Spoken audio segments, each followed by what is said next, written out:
Well, welcome, everybody. We're so glad to have you here, glad to be in person. And also for you and listening over the internet, welcome to you as well.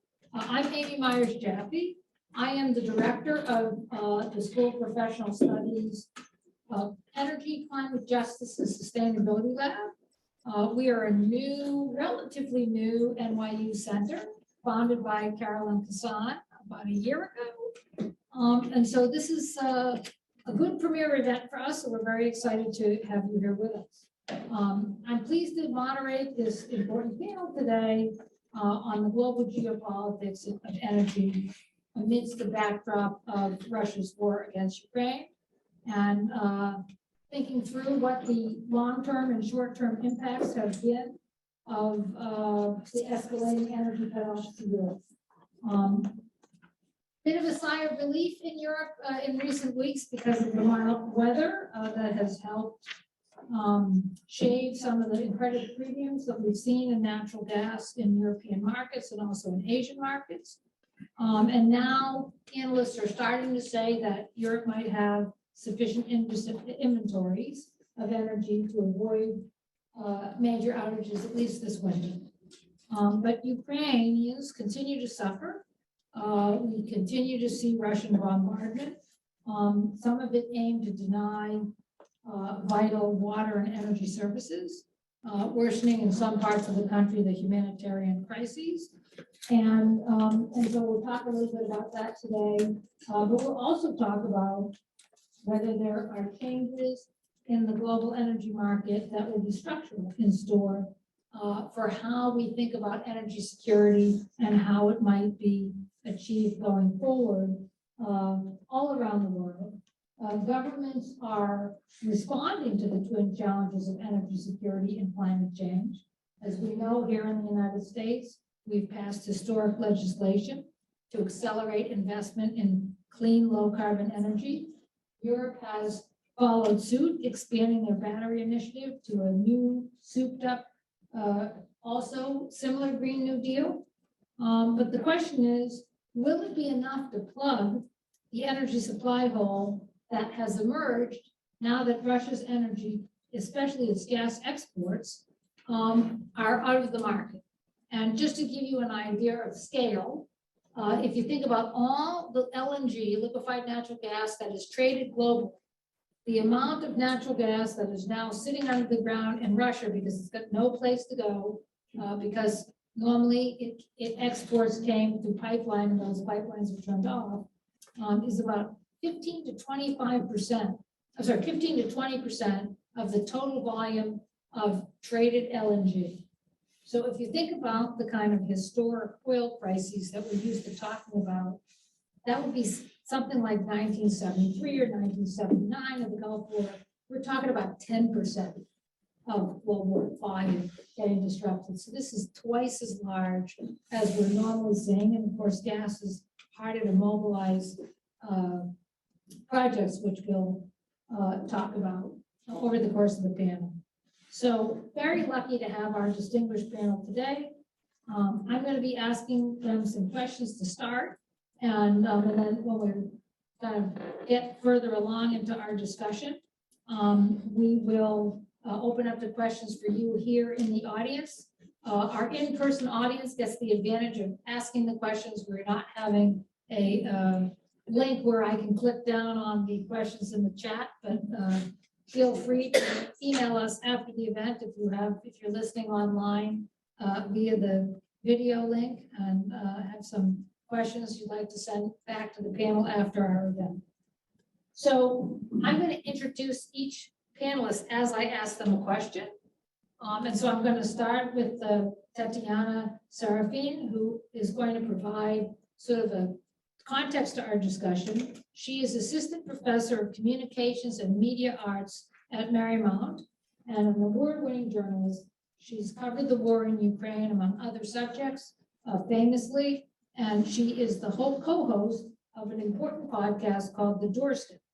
And she also holds a position as senior fellow at the Carnegie Council for Ethics and International Affairs.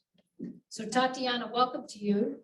Help us understand a little bit what's going on the ground in Ukraine today and how we should think about the global challenge it presents. Thank you. Thank you so much for the invitation to be part of this illustrious panel. It was very exciting to be here and to see all of you here and online on this very important anniversary of the second invasion of Ukraine by Russia. It was the second invasion of Ukraine by Russia in the 21st century. I, of course, refer to the 2014 invasion, and I say this because it does put context for us all, for energy markets and for geopolitics, and for the way we are approaching what we're looking at. In terms of context, I want to focus on three areas, and I think those three buckets will help us understand the connections to why this war continues to resonate, both here and abroad. Why my hand is on this phone is because I'm a journalist, and I'm here looking for the buzz to find out what breaking news is. And of course, today, just a few hours ago, the breaking news was that the UNGA voted on a non-binding resolution to kick Russia out of Ukraine. Of course, non-binding resolution. However, 141 countries voted for that resolution, which is very important. And certainly Ukraine thinks it's important because it feels that this narrative that the global South does not support Ukraine and that it's only a Western endeavor is debunked by this vote. I don't know if that's necessarily true, but it does lead to my first point that I want to say to everyone, that this is a global event. Whether or not, Brazil, and Lula famously said he would not give arms to Ukraine, he thinks it matters. He's still talking about it, right? So it may not resonate in Brazil, but it's important to Brazil, it's important to the global conversation. There is not a single country that has not spoken about the war. And even if it's far away and it doesn't resonate as much, it doesn't touch them because their energy doesn't depend on it, but perhaps their food does. I mean, the thing about the world today, as we all know, is we are interconnected. We saw that in the pandemic. That didn't go away, right? Whether it's energy, whether it's food, and especially technology. And one of the most important global connections of this war, contextually to say to you, is the social media connection of this war. We know about this war because we feel it, right? I don't know if you guys are on TikTok or Insta, but that is where we are seeing what everyday people are going through and connecting in a way that has never been done before in any other war, right? Yes, you have the news second day or a week later, depending on what war you're talking about, but this is instantaneous, right? You can wake up and you can walk through a bombed out building with someone, right? It's augmented reality writ large, and that has never occurred before. And it is a way that creates this seeming touch point that it is right there, even if you might not necessarily feel it in your everyday decision making. You can see it. It's on your screen. It's on your phone. It's the phone I'm touching right now to feel what's going on. Financially, we're all connected. I was telling an anecdotal story. I have family in Ukraine, and we wanted to get them money because we're so worried that they can't get food. By the way, the food situation in central Ukraine is okay. And I was able to send money via Western Union. They had it a couple hours later. And isn't that amazing? You think this is a country at war, but in fact, we are all so connected. But that therefore lies the other problem, though, in this global connection. We can't really make those sanctions stick, right? We can't cut Russia off from ourselves, whether it's the US or Europe in terms of energy, or Africa in terms of food, right? We cannot cut Russia off, and this has been the profound problem with the slowness of sanctions, and that's a whole other topic, a whole other issue, but I want to put that in there as global context.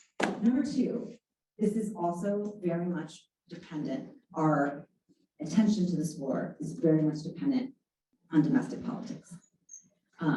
I look for Ukraine fatigue in every headline, both here and abroad, because that is very real. Yes, it was a euphoric trip of Biden's to Ukraine. It was euphoric. You saw the headlines, you saw the pictures of him striding with Zelensky. You saw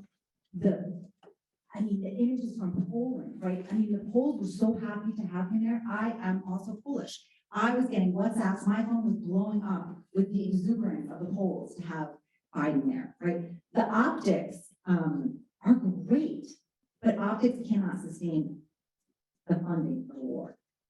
And when you look at where we are going in the next 2 years, oh yes, 2024, Biden versus Trump, I don't know. But if we look at the domestic politics, and it's not just of us, right? It's all the countries in the world. What are our domestic priorities?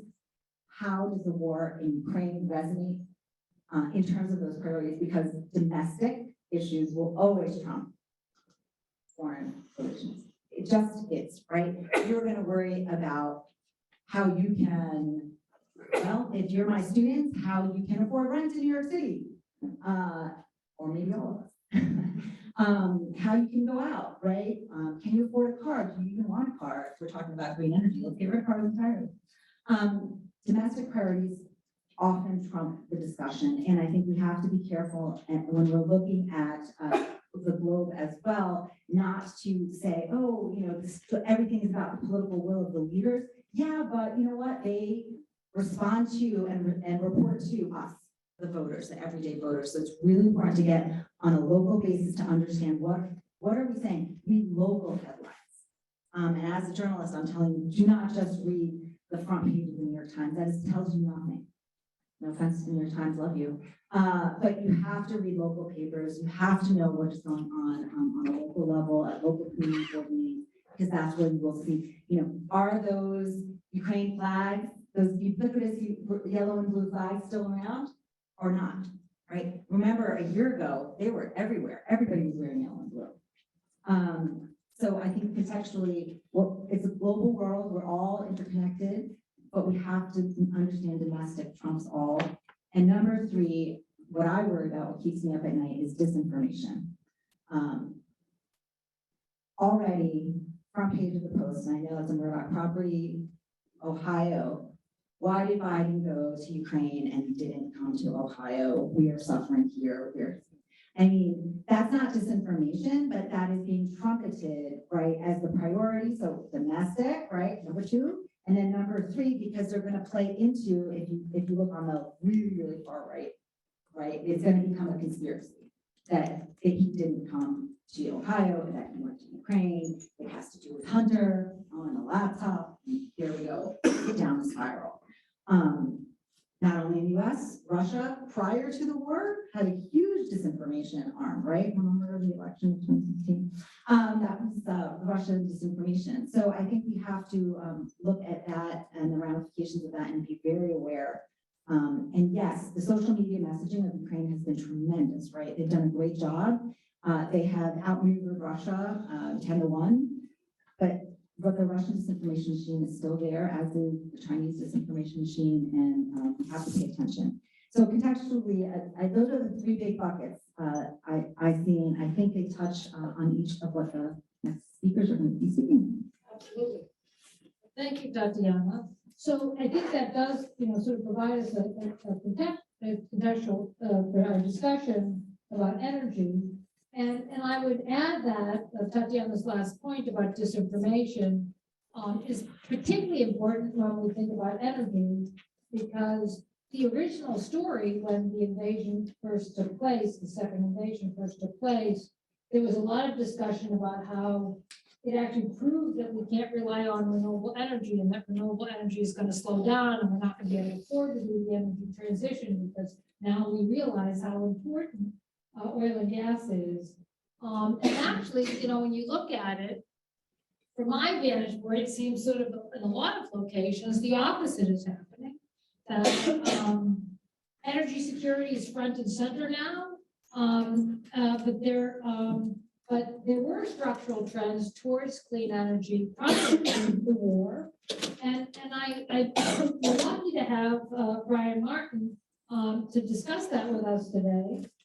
Brian is a pioneer in renewable energy investing in the United States. He's currently CEO and founder of DESRI, which is a renewable energy developer, and he's a managing director at DE Shaw and Company. And so I would have Brian explain to you sort of what he was seeing on the energy investment horizon before the war, and then what he thinks is happening, you know, what are the impacts of these things happening today? Thank you. Nice to be here, be able to talk to you all. To really understand what's happened in the last year, you need to go back a few steps and look at the primary drivers of what was going on in the renewable energy markets in the US. And there's really two pieces of it. There's the policy side, and there has been favorable policy for renewable energy, really very, very long time, but then back to the early 2000s when I actually moved from oil and gas into renewable energy. And then you've got to look at the market fundamentals, and those don't always match up. And so if you go back to what was going on with market fundamentals over the last, let's say, decade, we find ourselves in a replacement cycle for many of the power plants that were built in the United States, really starting in the 1950s, 60s, and 70s after the Second World War. There was a very large economic expansion. Power was needed for that. So most of our power plants were built at that time. They had a 30, 40-year engineered life. And you can do the math from the 1960s till 2000, 2005, 10.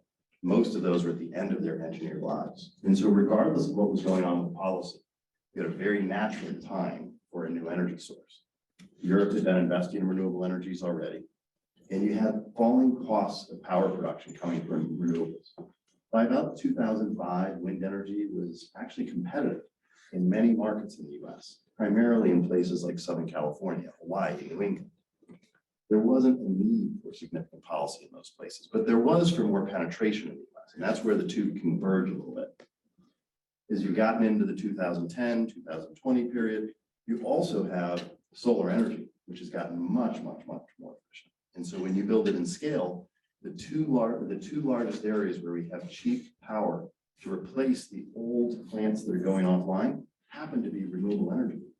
And that's the case whether you have subsidies or not. Many people are surprised to hear that. That's been the case for roughly a decade. So you have an environment where there's fairly high penetration of new power plants. Interestingly, when you see very low power prices, more energy plants go offline. The older plants can't compete. When you have higher prices, new power plants get built. And so you see energy coming from renewables go up and down somewhat as power prices move up. Over the past year, much to our surprise, frankly, we saw the Ukraine crisis change LNG prices. That had an indirect impact in the US. We signed more power purchase agreements with utilities in the last year than we have in the last 20 years. And they were at fairly good prices. And that's because the natural gas prices went up so much. So we've actually seen increased penetration, and it has offset a significant amount of the inflation. Many people may have heard about what's going on in China. We've been able to get no panels. There's been supply chain challenges. All of those have been offset by the higher prices that we've seen as a result of the crisis. Quite frankly, before I was talking to Amy about this panel, hadn't really put it all together as how much of an impact that was. But we were getting calls from utilities saying, boy, prices are high. Do you have a project available for us? Sort of open up your soup code. So we got one here, I got one here. Where do you want it? And we really hadn't seen that much before. We used to have to fight to get these projects built. It is certainly a regional difference. Each region is slightly different in how much of the impact it is. And frankly, that has to do with where is natural gas the most important fuel that's setting power prices in that market. And gas dependent tended to actually have pretty good renewable penetration, very much as good said. No, great. We'll keep doing our rounds. So, BJ, you're a very astute observer of geopolitics in your position as global editor for energy and climate innovation at The Economist magazine, and of course, author of multiple award-winning books on the subject. So I'd like to ask you if you could talk to the audience a little bit about structural changes taking place in global energy markets. Do you think they're permanent changes, or they're things that about the current crisis that mean that, you know, things will pass and markets will adjust and we'll go back to normal? Or do you see something different on the future, especially for the big oil companies and other big players? Thank you. It's great to be here on the NYU stage. I have a great fondness for NYU and the center here in particular, so and great to see such a good crowd here.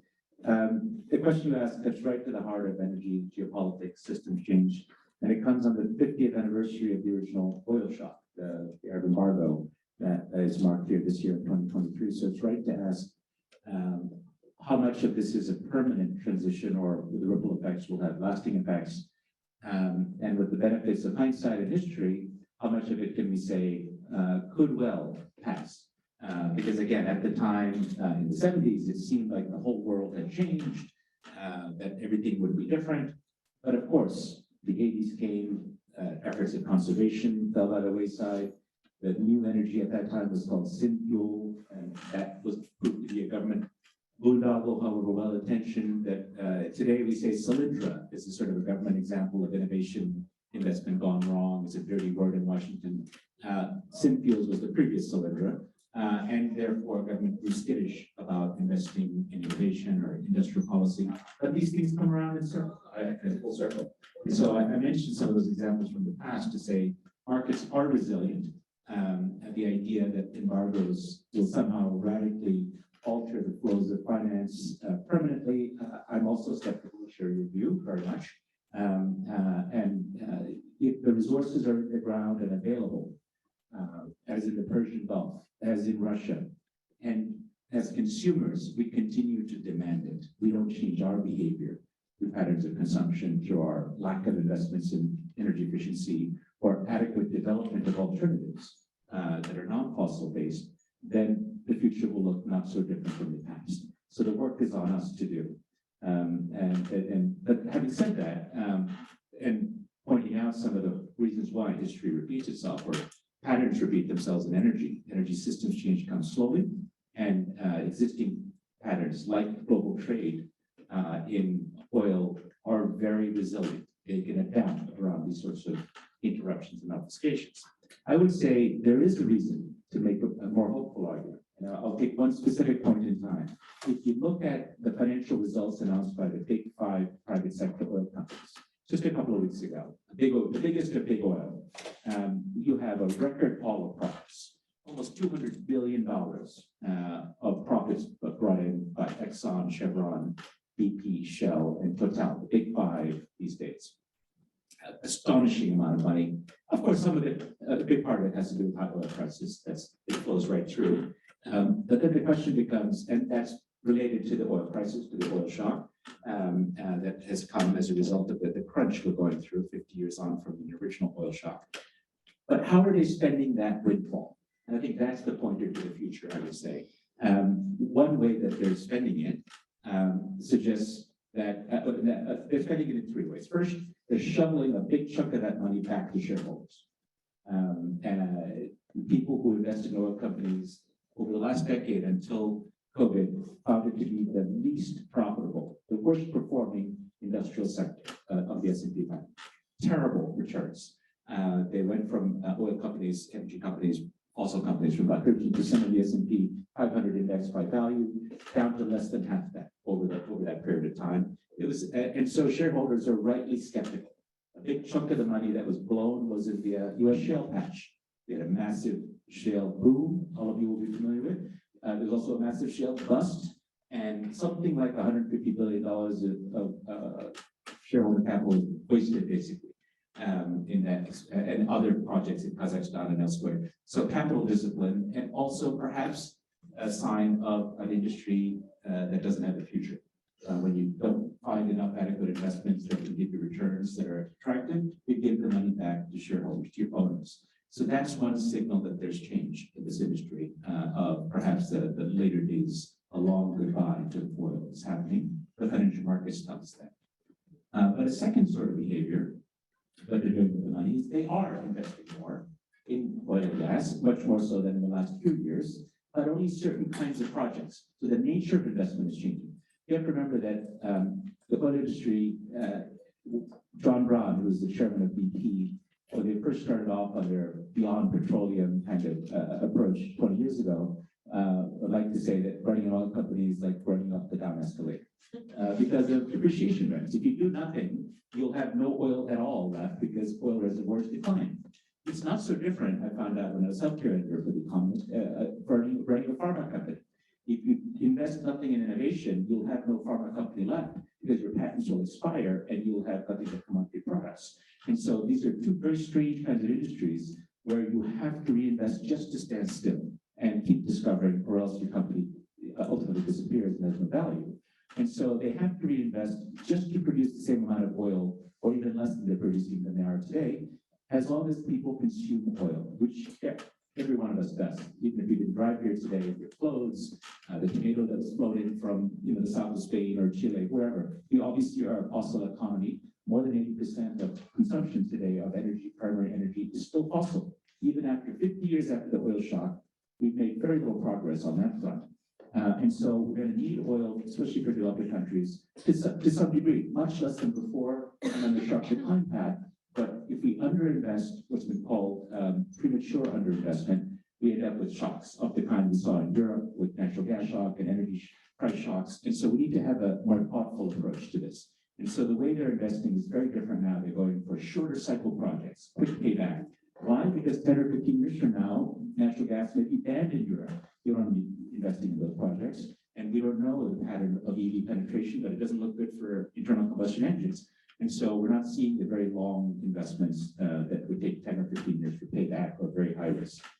And the third thing that they're doing now is they're investing in clean energy and various forms of decarbonization, to be more precise in my language. The European companies have gone most aggressively into renewables, but the American oil companies, very grudgingly at first, but now more enthusiastically, thanks to federal legislation like the Inflation Reduction Act, which we can talk about if people want, are going quite enthusiastically into different forms of hydrogen fuel, which can be made cleanly, as well as carbon capture, sequestration, and related technologies that are a little closer to their wheelhouse of engineering, of geology, of seismic knowledge, and so on, as opposed to, say, running windmills, which perhaps my esteemed friend here has more knowledge than the chairman of BP than running a wind company. And so that third piece of this, where they're putting their money, and then increasingly the European majors have done many billions of dollars of deals. One of the analysts I talked to predicts an age of mega mergers in green companies, that is various forms of renewable and related technologies, led by European oil majors that have made very powerful commitments to net zero, to Clean Air Act. They're under very strong activist pressure, shareholder pressure, social pressure from their customers, legal pressure from government, as well as from Brussels and European legislative pressure. The picture's different in America. The oil companies in Texas don't feel that pressure. They're investing less in those areas. They're doing a different kind of decarbonization path than the ones in Europe that are taking that what we call much greener or more renewables-based approach. But it's here and it's real. And the lasting legacy of on energy of the war in Ukraine could well be, according to BP in its World Energy Outlook, it was just published, an annual compendium and forecast. BP says we believe that the energy transition towards net zero, towards clean energy, may be accelerated by a decade, 5 to 10 years. And we ran a recent analysis of this in The Economist as well, suggesting the same, that we may well see the enduring effect on energy to have accelerated the pre-existing trends towards cleaner energy. So that's how I see the structure evolving going forward. Okay, so that provides us a great context to introduce you all that don't know, and some of you don't know, Carolyn Kassan, our own NYU Associate Dean here at the School of Professional Studies and clinical professor, teacher of the Geopolitics of Energy class here at SPS. And, it's kind of interesting, Carolyn, to think about this idea that VJ is mentioning of the acceleration of the energy transition, and to think aloud about, well, if you were Vladimir Putin and you saw the energy transition was coming and you had some military conquestial goals and you knew you had energy as a lever, would this be the year you had to do it? Because if you waited 5 or 10 years, you would miss the opportunity to have energy be able to be served as a weapon. And so we're asking you to help us understand sort of how did the crisis emerge in natural gas in Europe and in the LNG market? give us your assessment. Is Europe out of the woods? And then, what do you see coming down the pipe for gas? Is its future cloudier?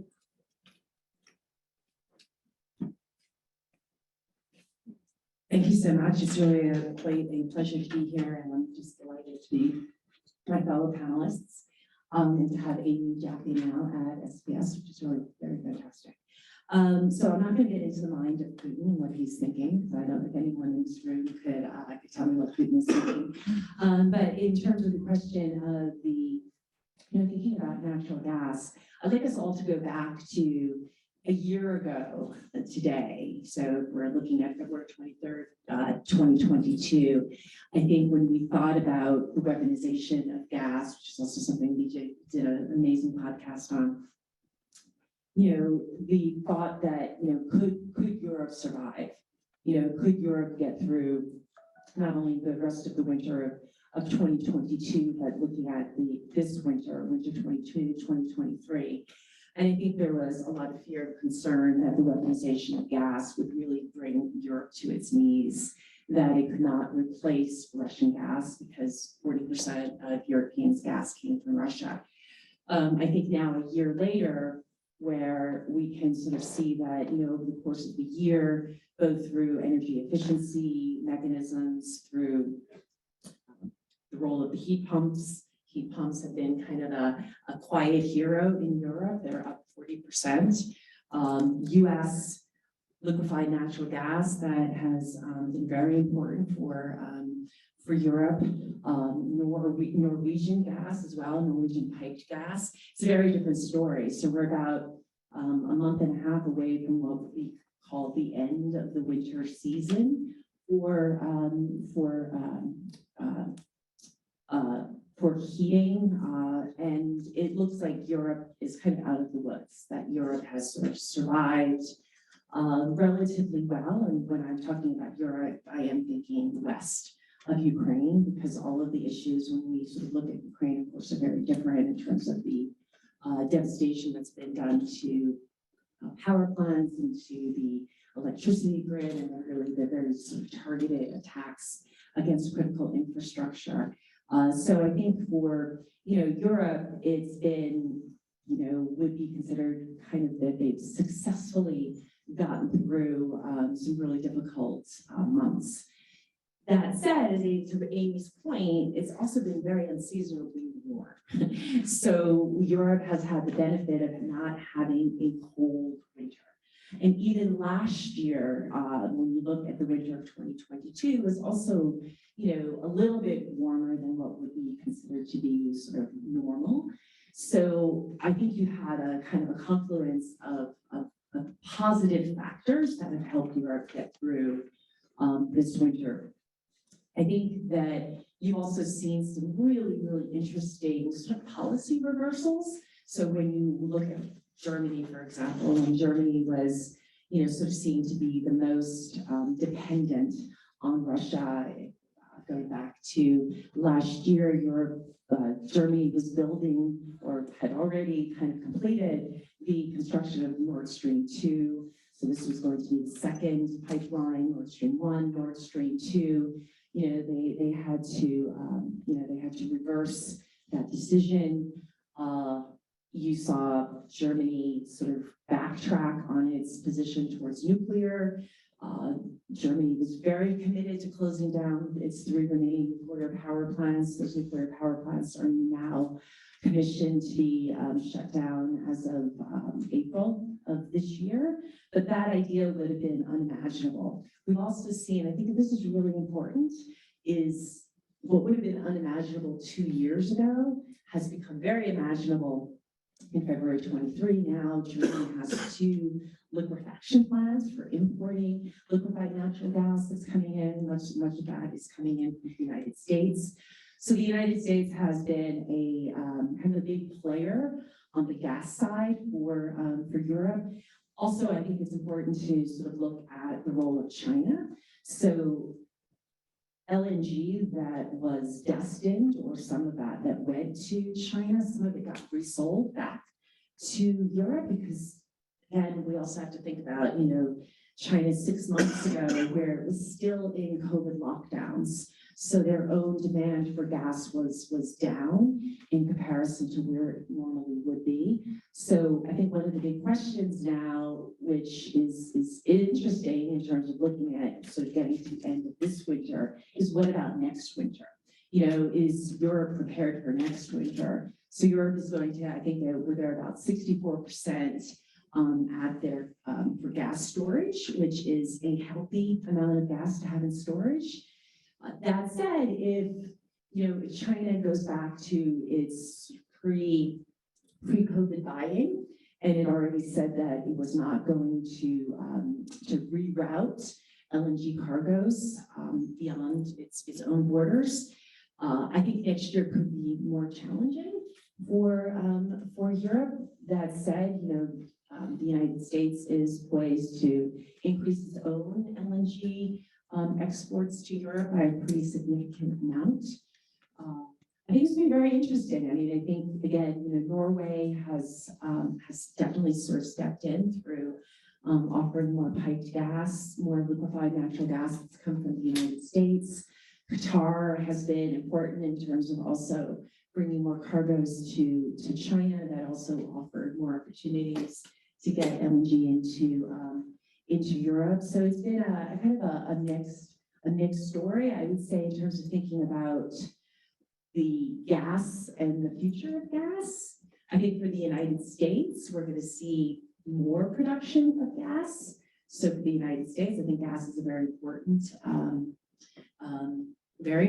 both as for exports as well as here for use domestically. But I think Europe has recognized one, its overdependency on Russia. So this idea of economic codependence and this idea that that Europe could continue to get gas from Russia and that would be kind of okay, has been proven very much to not be the case this year. I think it's also, and I'll just leave the audience with a kind of an interesting counterfactual that if Europe had taken more significant steps in 2014. So in 2014, when Russia annexed Crimea and said, you know what, we're working with an actor that's irrational, that is open to invading a sovereign country. Can we continue to be dependent on this country for gas, which is very important for our economies? If Europe had made specific decisions then and had made alterations, then 2022 would have looked different. So I think when we think about the years looking forward, it's hard to imagine Europe going back to its earlier dependencies with regards to Russian gas, but it's something to be looking for. Thank you.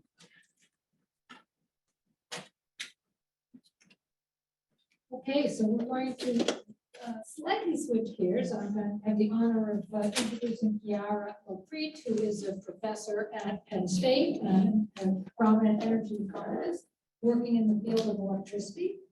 And we're going to ask Chiara to talk to us today about sort of the implications of Russia's bombing and other attacks on critical infrastructure in Ukraine, including electricity. Of course, there's the humanitarian element, which Tatiana mentioned, is quite devastating. But it also highlights how critical energy infrastructure, including electricity units like transformers and substations, are really vulnerable to attack. And it reminds us about Russia's historical electricity grid connections to Ukraine and other nearby countries, and how perhaps even more problematical those could be than the natural gas pipeline, which we were at least able to replace with shipments coming from other locations. So Chiara, help us understand a little bit. What has the conflict taught us about the vulnerability of electricity networks?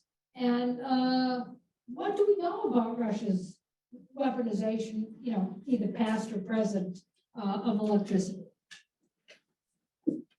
Thank you. So first of all, thanks for the introduction and for the invitation to join the panel. It's a great pleasure to be here with you today. So I'll start from your first question.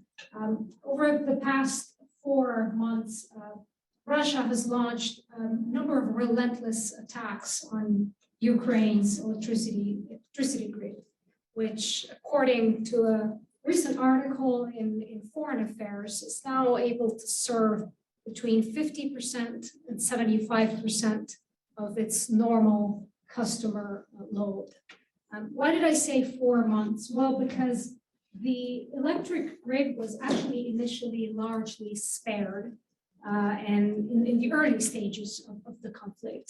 And the very first massive attack on the grid happened on October 10th in retaliation for the bombing of the Kerch Strait bridge between Crimea and Russia, which had happened just a couple of days earlier. And since then, the frequency of deliberate attacks has increased. And of course, much of the infrastructure, like you mentioned, much of the infrastructure that is being targeted is critical electrical infrastructure. So now an interesting point to keep in mind is that over half of Ukraine's power generation is supplied by 15 nuclear reactors that are placed at 4 plant locations. And power transformers, Amy was mentioning power transformers. Power transformers are a critical component of the electric grid. And the transformers that convert high voltage electricity from these nuclear plants to the kind of lower voltages, kind of urban rural areas, these transformers have been a prime target for the attacks. And one important reason for this is that by necessity, transformers need to be placed in open spaces to allow the free circulation of air for cooling. So they have been a prime, like I said, a prime target for attacks. Russia also attacked the transformer factory of ZTR, which used to be the main largest producer of transformers in all of Europe and in the former Soviet states before the invasion. And so it's kind of been a two-pronged strategy, if you want, not just destroying the actual infrastructure, but also destroying the supply chains for critical equipment. So now the procurement of these transformers is an absolute priority for the Ukrainian government. But obtaining replacements for transformers is going to be very challenging. This is not just an issue related to funding, but the primary reason is that transformers are very expensive, hard to transport, and custom designed pieces of equipment that whose manufacturing is pretty much concentrated in just a handful of countries around the world. So the answer to your first question is, I think that the war in Ukraine has highlighted some, has exposed some vulnerabilities in the supply chain for key components of the electrical grid. And it has also highlighted the need to kind of think a little bit about creative solutions that need to be kind of taken as stopgap measures. And maybe later on we can think about this idea that's been floating around about remanufacturing of large transformers to try and help Ukraine kind of accelerate, cut the lead time from years to at least months. Now, moving on to the second question, Russia's aggressive use of oil and natural gas exports as a weapon, effectively a financial war, has received a lot of attention. But debates around the weaponization of electricity trade have been less prominent. Now, there have been some recent developments, and these have been going on for some time, even before the beginning of the conflict, but recent developments surrounding the disentanglement from Russia's electricity infrastructure in the Baltic states are actually raising concerns and kind of they have introduced fears of an electricity weapon. And so let me just provide a little bit of context into that. The 3 Baltic states joined the European Union in 2004, but their grid is still part of the post-Soviet electricity grid, which is a system that is called Integrated Power System or IPS. And effectively, the grid of the Baltic states functions as a ring for Belarus, Russia, Estonia, Lithuania, and Latvia. So you may have heard these countries are collectively known as the BREL power ring. You may have heard of this. The Baltic states are also members of the Nord Pool electricity market in Europe. And they have several electricity interconnections with countries in Europe. So those have been big. But there has been some discussion now for about 10 years about the decoupling from IPS and synchronization with Europe's continental grid. This has been on the agenda for quite some time.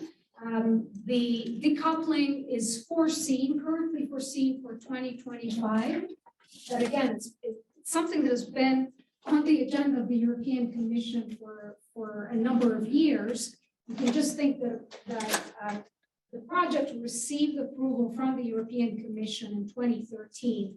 It was kind of designated as a project of common interest, which is a way to say that it kind of opens the way for the EU's financial support, financial assistance to the project. Now, why does this matter? Why is it important for Russia?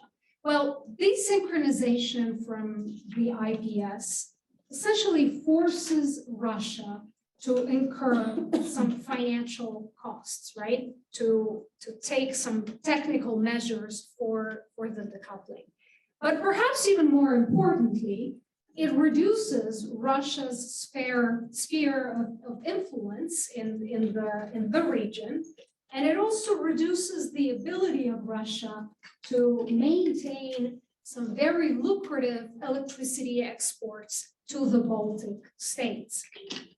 You also have to think about the fact that Russia historically counted on the Baltic transmission grids to supply electricity to Kaliningrad, right? It's an exclave situated between Poland and Lithuania along the Baltic coast. So the situation is, this is kind of the context in which this is happening. In the initial stages of this transition, so towards 2013 or the years immediately after the European Commission decision, Russia tried to persuade the Baltic states and the EU to stop this synchronization. And it did this through a combination of diplomatic means and perhaps some, going back to the disinformation piece that was mentioned at the beginning. For example, one of the claims that Russia made was that the Baltic withdrawal would be very dangerous for the Kaliningrad exclave because that province would not be able to operate in kind of separately from the IPS. This actually has not been the case because Kaliningrad showcased its capabilities to operate autonomously from the IPS in 2019. But the point is that Russia in the initial stages did not attempt to deliberately destabilize the electric grid of the Baltic states. Now, more recently, what is the more recent development?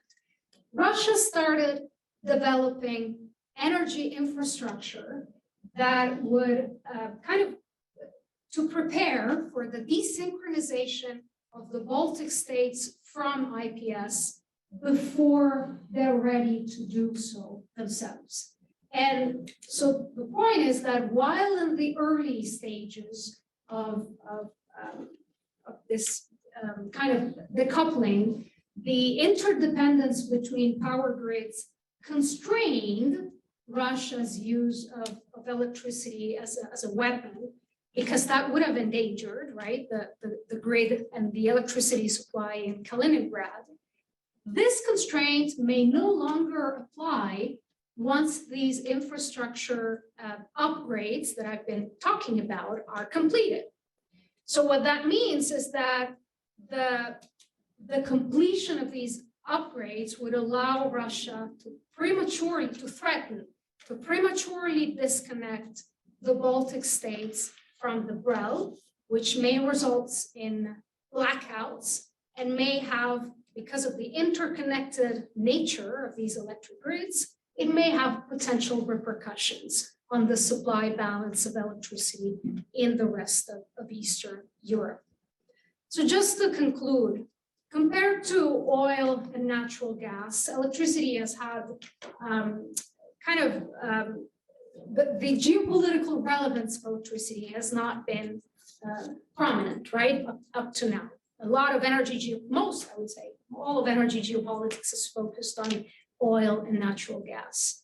But I would argue that with the expansion of renewables and as more energy uses become electrified, electricity grids will likely play an increasingly important role in foreign security and foreign policy.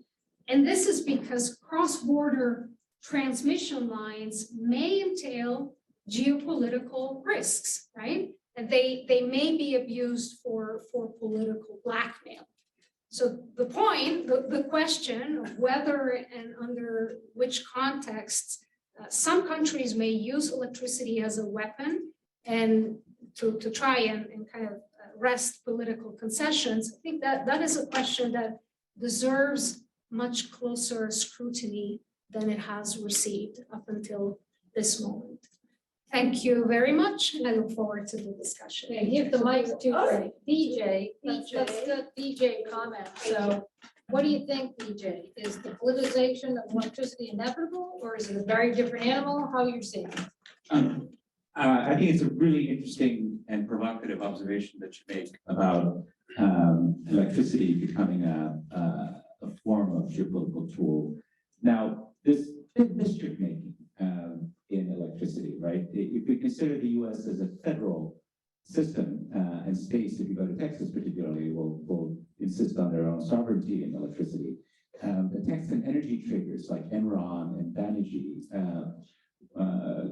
created some havoc in California, playing a role in that state's power crisis 2 decades ago. And so in a sense, it was cross-border. The way that California did its deregulation was terribly flawed, as mostly self-determined. However, it was an opportunity seized upon by the energy traders to do round tripping and various other forms of schemes, which were ultimately shown to have contributed to that problem. And so in that way, we see Europe as a collection of states, which of course it is in actuality, of nation states. We can see that border issue could become very nasty in the form of Russia. But history making, even within Europe, has already happened. If you see France's refusal to allow interconnections, for example, over the last 15, 20 years, when they were patently a good idea. Across from Spain to France, you'll find very few interconnections for either gas or electricity. One of the reasons for this, there's several, and the Spanish have some reason to, some guilt in this, but primarily France did not want to become a transit point for cheap renewable electricity from Spain to be sold to the rest of Europe. They're very proud, and they also have a very expensive nuclear fleet. And so to defend electricity to France, which is in big trouble these days, they quashed attempts to build connections, repeated attempts, even though expert bodies have constantly argued for it. Now, is that geopolitical conflict? No, it's not. It's all within the family. But on the other hand, it's a tool. It's been manipulated in that way multiple times previously. And I can certainly see that the rise of renewable energy in trade and hydrogen and so on, we can begin to see this as another weapon we should pay more close attention to. Okay, I'm gonna have to give the mic to Brian for a second. I'm gonna go off script slightly and just ask you, when you look at supply chains for renewable energy, do you also see that becoming geopolitical, or you feel like there's enough variety that for the US market and other markets, you're not gonna see that as a factor for development? As we've been sitting here talking about geopolitics, energy, that question has been coming to my mind based on what's been happening in the US. And there has absolutely been geopolitical maneuvering going on with the Chinese panel manufacturing. And so most people are not aware that solar panels need silicon, and most of the base product for that silicon, polysilicon, comes from China.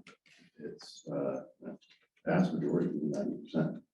And the Trump administration, Biden administration, actually going back to Obama, have done various things with tariffs in trade between China and the US.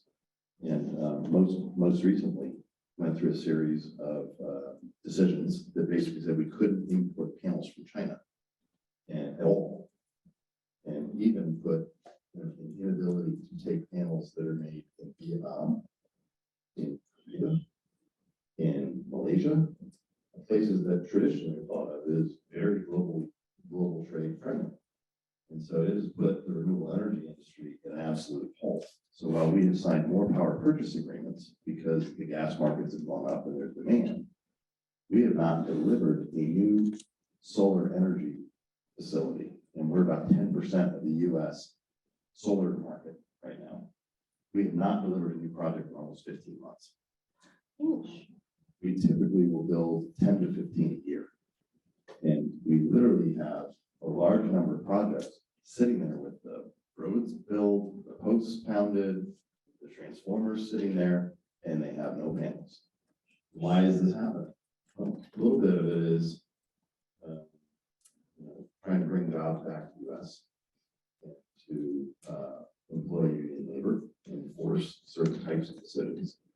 But part of this is also to go after China and make a stand. And I won't get too deep into the politics of why China and where. Others can find on that because there's a lot of knowledge on the panel. But we have been living through very, very hard times as a function. I would say one of the things about the trade that's happening within states and policy and the intersection of policy. If you take my words from before at face value, that we really are a replacement cycle. Most of the utilities get their regulations from the state, but most of the grids run regionally, very much like what we just heard in Eastern Europe. And so these grids need a certain amount of power. And many states are starting to set standards for how much renewable energy they want. It's almost a branding. And unfortunately, you can't build that much power in some of these states because they don't have wind resource or they're hilly solar farms. If they're making state by state regulations and there's a game of one-upsmanship going on, yet they can't serve the power needs that they're committing to.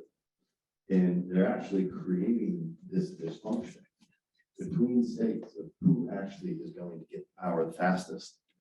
And that is causing power grid problems and all kinds of things with these little interstate conflicts going on in the US. And so your comment about what we're seeing in Eastern Europe is actually happening in the US as well.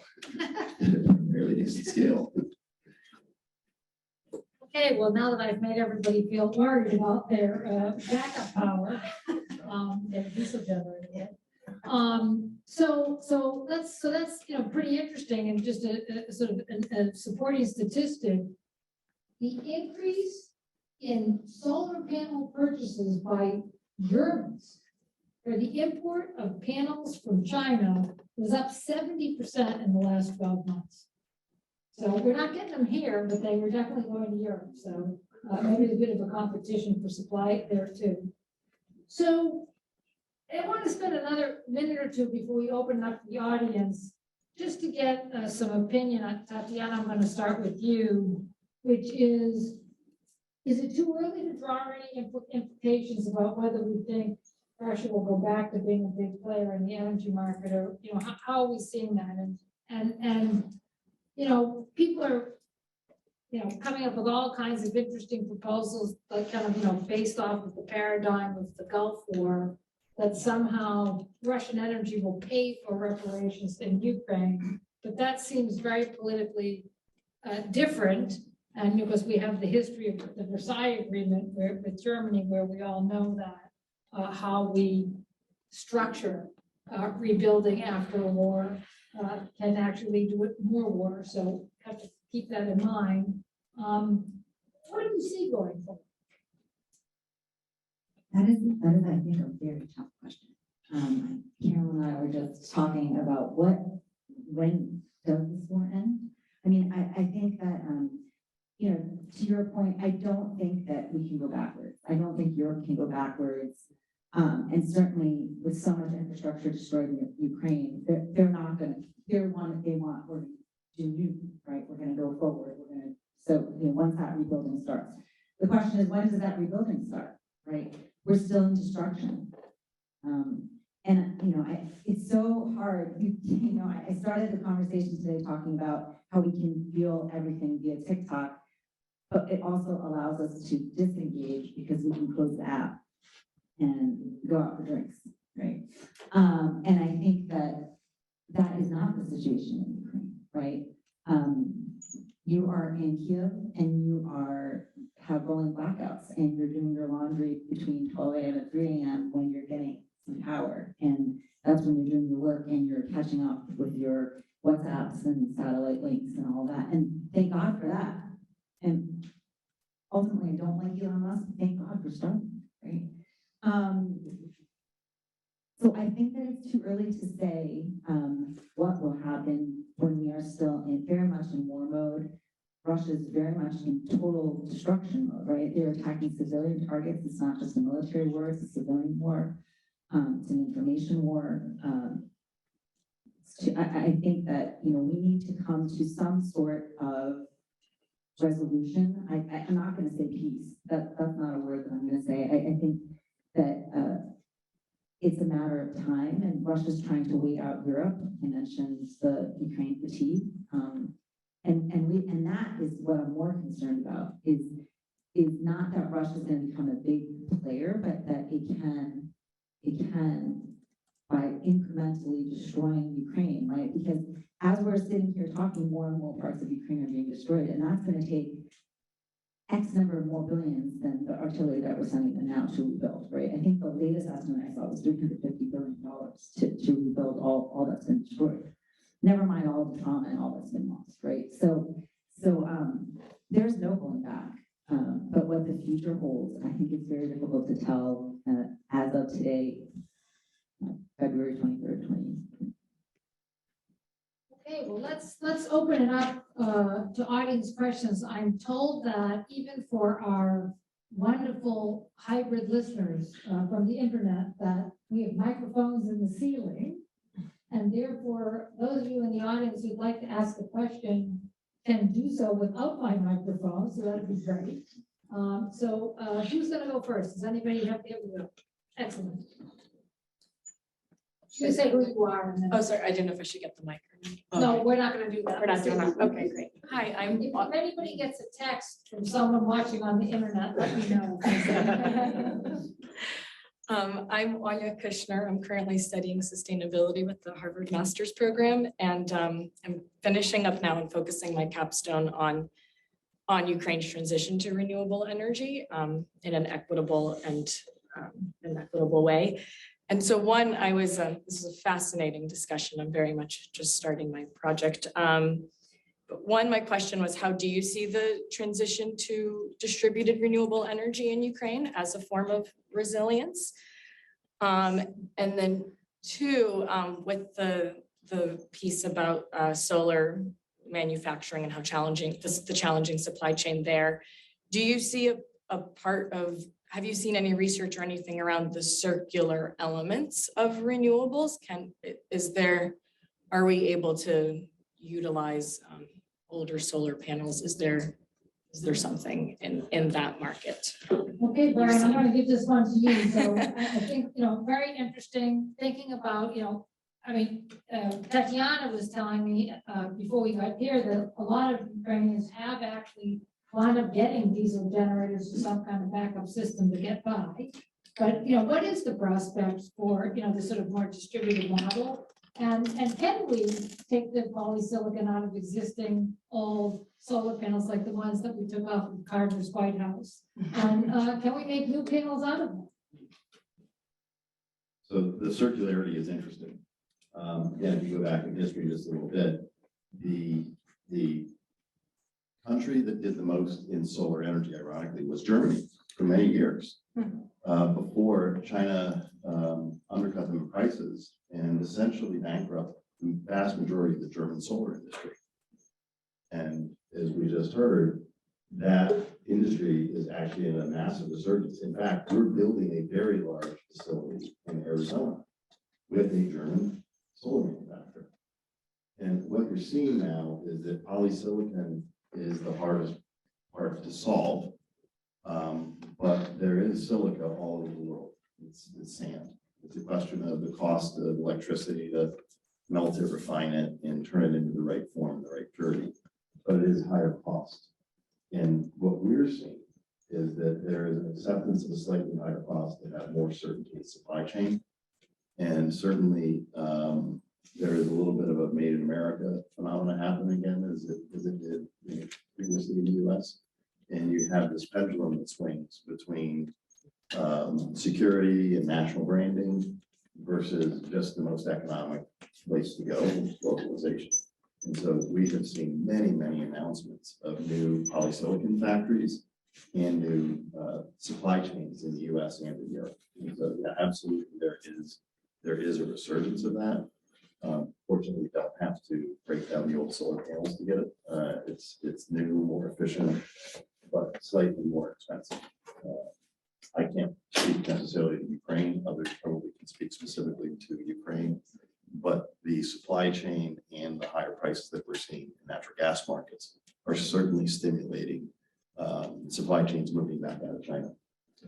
So, Chiara, you want I just wanted to add something on the first part of your question, which was more about the prospects of the integration of Ukraine. So in my remarks, I focused on the Baltic states, but as you probably know, discussions about the decoupling from IPS have been going on for Ukraine as well, right?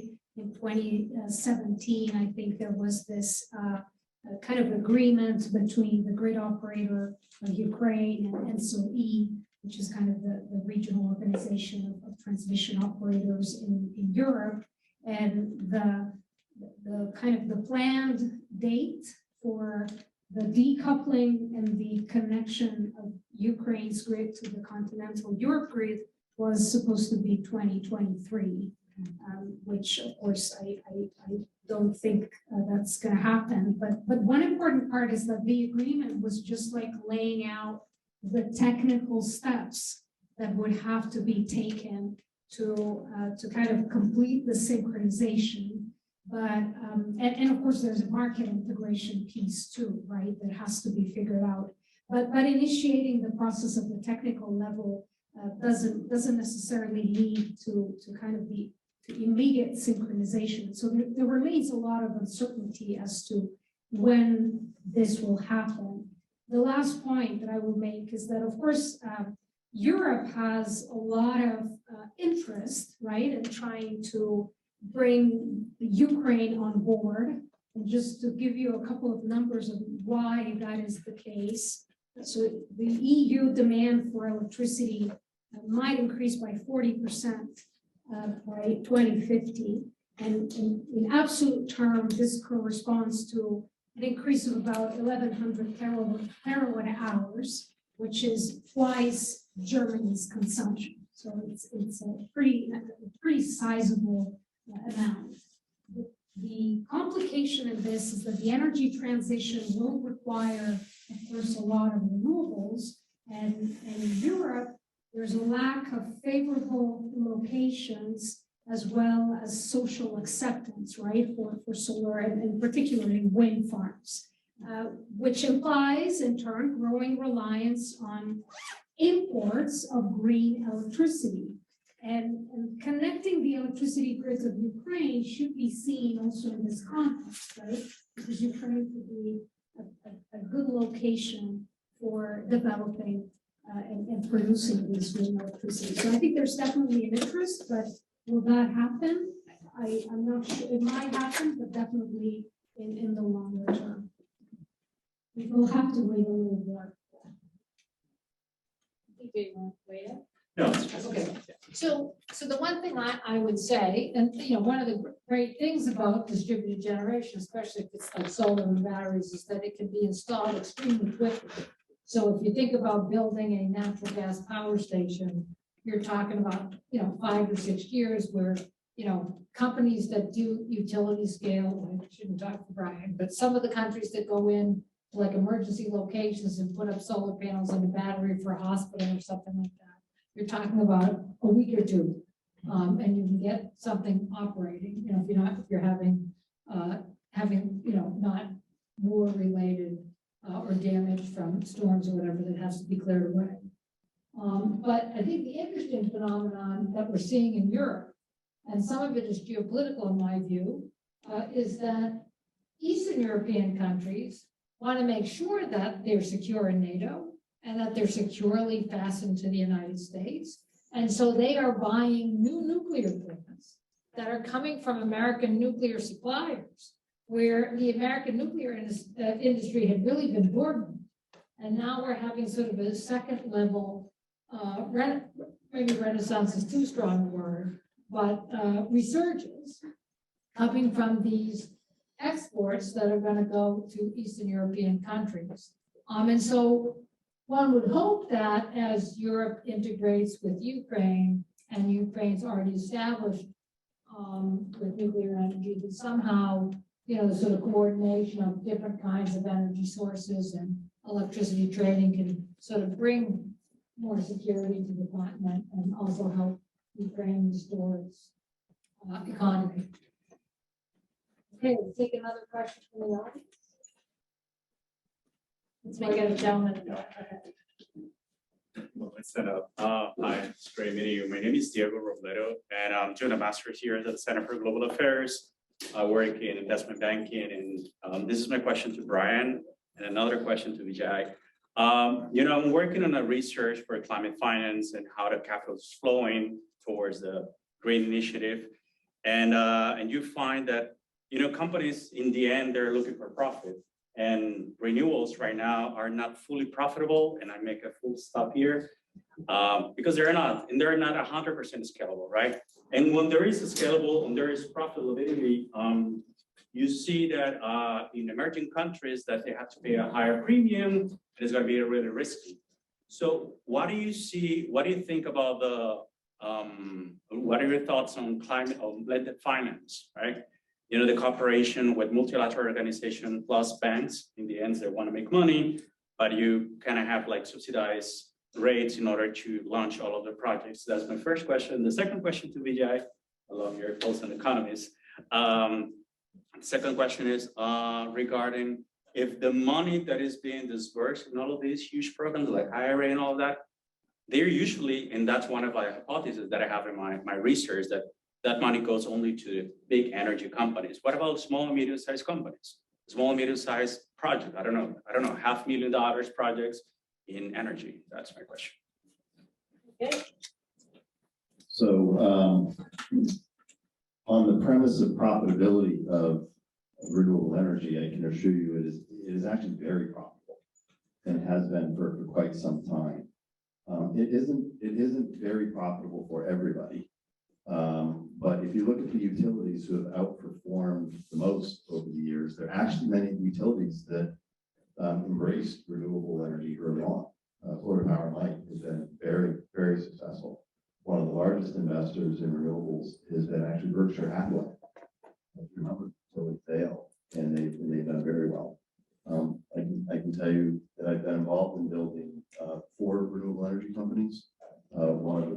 offshore wind companies that built the first offshore wind farm in the US. That is now the cornerstone of a company called Ørsted, which is a Danish offshore wind company, an onshore wind company, and a solar company. And all of them have been in different parts of renewables, and all of them have been pretty profitable. And the reason for that, I think, is not that people are charging higher prices, but because we have a fundamental demand driver in the US in particular, which is this replacement power. There's a need for new power plants because the old ones are just going offline. Here in New York, Indian Point was roughly 30% of all the power coming into Manhattan. And you can imagine rebuilding a nuclear plant here would be very difficult. There's a place called JP Partners in the early 2000s, and we were looking at potentially buying Indian Point when it was being sold by Exxon. And we took a quick look at it and realized that thing isn't getting rebuilt. It is going offline. And you're not building new transmission lines through Westchester to serve Manhattan. And that was actually really where the start of offshore wind came for me, was realizing that maybe the easiest way to serve places like Long Island and New York City was by running undersea cables. And we've been looking at a lot of oil and gas over the years and realized it's actually easier and cheaper to bring cables offshore to serve this replacement cycle. And guess what? It's a really high priced power market. And so matching renewables with the right market in the right place is a really good formula for doing it economically.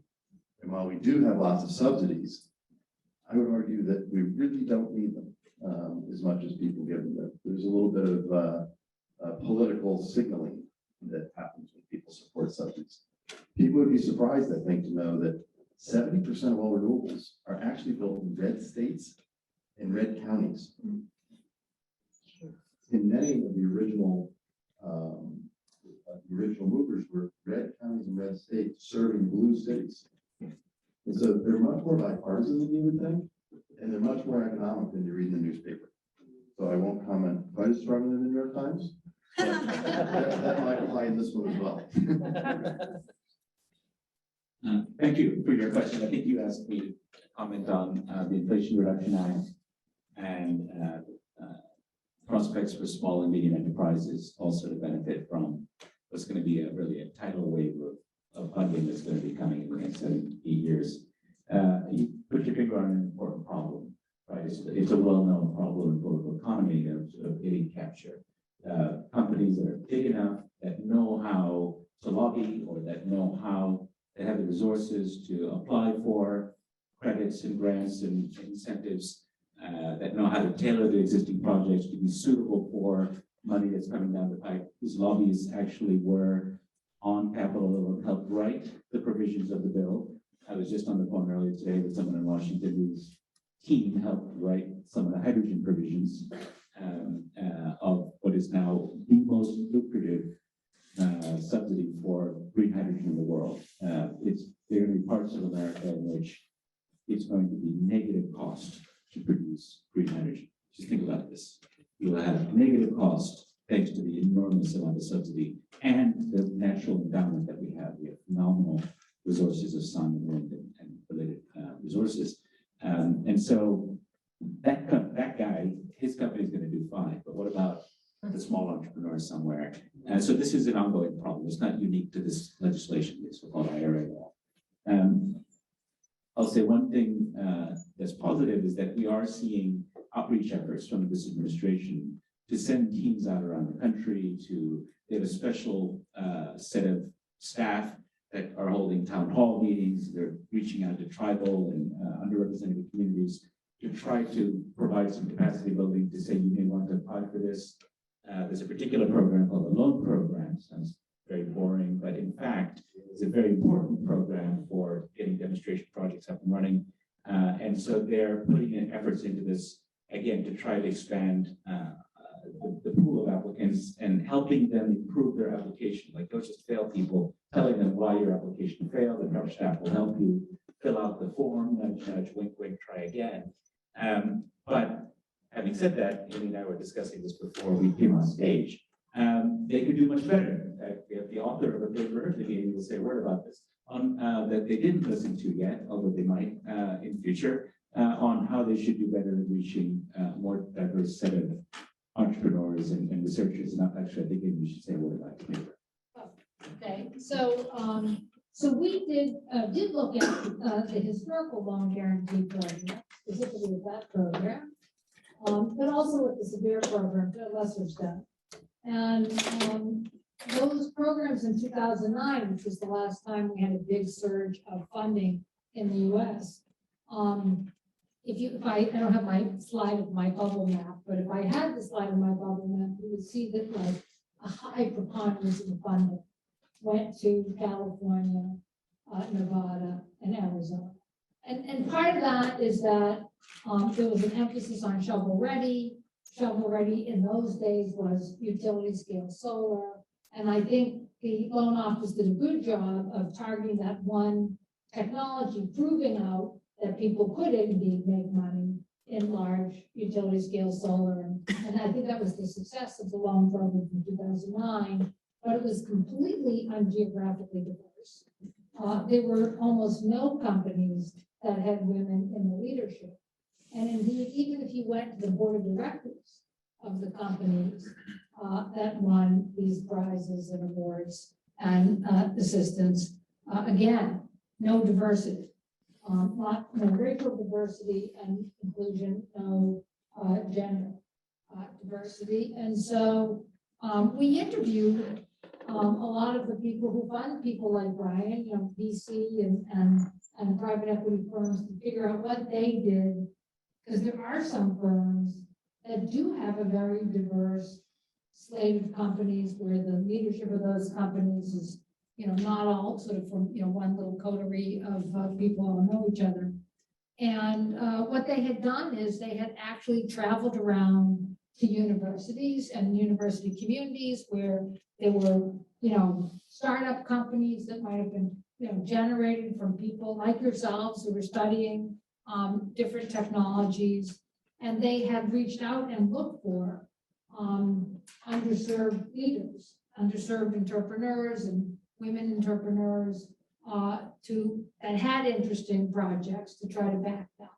And the other thing that we had suggested, which DOE hasn't taken us up on yet, is that the NASDAQ now is going to require companies to be listed on the NASDAQ.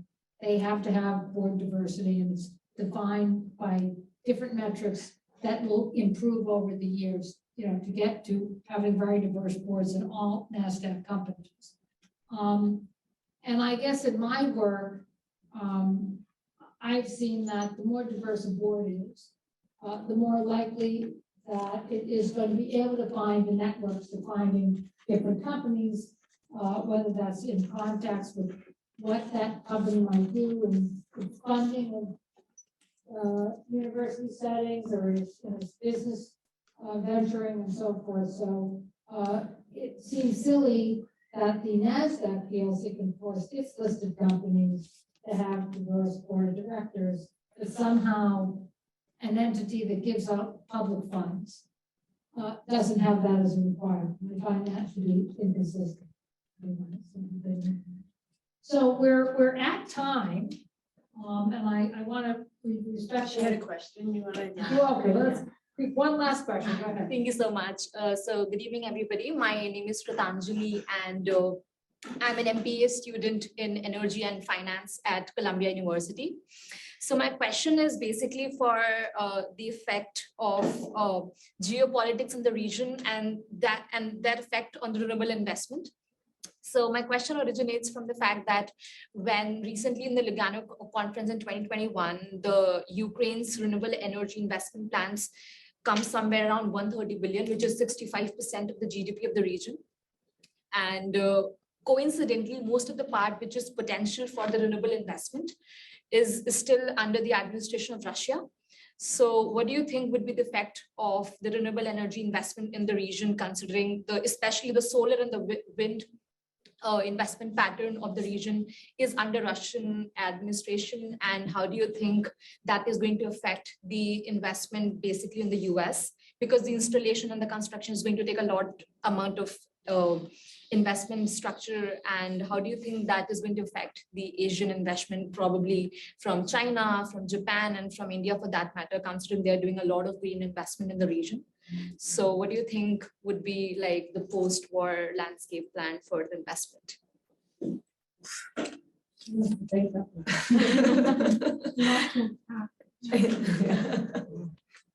Very briefly on the India piece. Okay, sure, India is developing of course, a very interesting supply chain. right, And is responding to the Asian shift, panels coming out of China, right, and a very robust renewable energy market.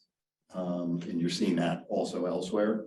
I think the US, while it's becoming more standalone in its supply chain, that doesn't mean that all the factories that were built in Vietnam and Malaysia and elsewhere are going to shut down. I think they're going to be serving some of these other markets that will be growing and serve that investment as well. I'll let a small thought, double down on your comments on India. Did an analysis of what's happening there a few months ago for our readers. I think that there's two trends that are somewhat in tension, is what I would say. It's not a slam dunk victory for renewables to have geopolitical uncertainty. It is nevertheless, it's a very strong tailwind. In the case of India, but also other countries, we've been reminded of the dangers of reliance on fossil fuel imports. And that every once in a while, the world gets complacent about this. Europe got complacent about Russian gas. In the 80s, the world got complacent about OPEC and embargoes. And so we've been reminded very forcefully, reliance on imported fossil fuels. One, is very expensive in dollar terms, right? Prices can be volatile, very high, it's just costly. But secondly, we've seen with Sri Lankan shortages, with riots around the world when petrol shortages come in, that this is politically dangerous, inflammatory. And so that actually is a big part of the motivation for India on developing its very strong renewable resources, including green hydrogen. And not having a natural gas lobby at home also helps with the green hydrogen versus the blue hydrogen, which is made from natural gas sources. So you see a combination of forces moving in that direction. I would say, though, that this is not going to be a smooth road. The reversal is that commodity markets prices go up, they also come down. And so anybody betting on $100 oil, I used to teach a course here at NYU on energy, and some of my students keep in touch, and some of them are investors in the markets, and one runs a fund. So the one thing I remember, the only thing I remember, you once told us never bet on a project because of the oil price, because if it's $100 today, it could be $50 tomorrow. So I always stress test any investment that comes through my, it's the only thing you remember from my class. Because that's a good thing to remember. That's a good thing to remember. You remember only one thing. I should tell them, if you remember only one thing in this entire class, remember this. Don't rely on the oil price. And so in such a world, you could have wonderful projects undermined by lower prices. There will always be boom and bust in fossil fuels. And the second thing is a supply chain challenge. We're in an age of, if not deglobalization, what the economists is called slowalization. And that means there may be, having higher prices for some of the inputs, needlessly high costs for trying to make it yourself. Everybody doesn't have to, weave their own cloth in a Gandhian way. And, there may be some specialization and merits to some countries doing things and others doing others. And if you give that up and everybody has to make your own solar panels and dig your own sand, you're going to get into a very high cost world, inefficient world. And that's going to slow the kind of transition at a time where we need to scale up and move fast. So that's a problem of on-gut supply chains. And so that's why I say that there are contradictory impulses that energy security brings. Mostly good, but nevertheless, there are these things to watch out for, but we're probably going to have some problems along the way. Great, thank you so much. I think that answers the question. Okay, I'm going to take the last word here. I'm just going to make the following point because there's so much disinformation that comes into the market, especially from people who are exporting oil and gas. And is the following thing. When I put a metal into your vehicle, into a battery, into a solar panel, whatever, when I make those things, I use them for 10 years or for 15 years. When I take oil and gas out of the ground, I use it instantly and then it's gone, right? So even though I agree, metals and minerals and the things that will go into the supply chains for clean energy, also may have a bit of a cycle between we're finding a mine, we're bringing it online, where prices go down and prices go back up because something happens with the supply chain. We'll probably have some volatility. in the end, I do not think making a total analogy between oil and what might happen in metals is fair. Because not only because we're going to use it and we'll use it for a long period of time, but also I think over time we're going to see, and even the big trading houses like the BPALs and Glencore, that are the big companies that trade both oil and gas and metals, they're all investing in recycling. And part of the IRA bill is a big support for the former former CTO and really like I started in the garage person from Tesla is JB Straubel and some other people. They're all going into these different kinds of technology companies. And one of the companies is called Redwood. And that is a major recycling operation. I've seen the chairman of that company was also former Tesla. And he has said that, for example, his firm will be able to produce all the cobalt that would be needed for the EV industry in the United States just from recycling. So, and then of course you've got Ford announcing they're making a battery that doesn't even need any cobalt. So I do think that the metals markets and the inputs for renewables and for EVs and so forth is not going to actually be like oil, and it'll be more responsive. And there might be some hiccups as we get started, but I think those supply chains are going to iron themselves out.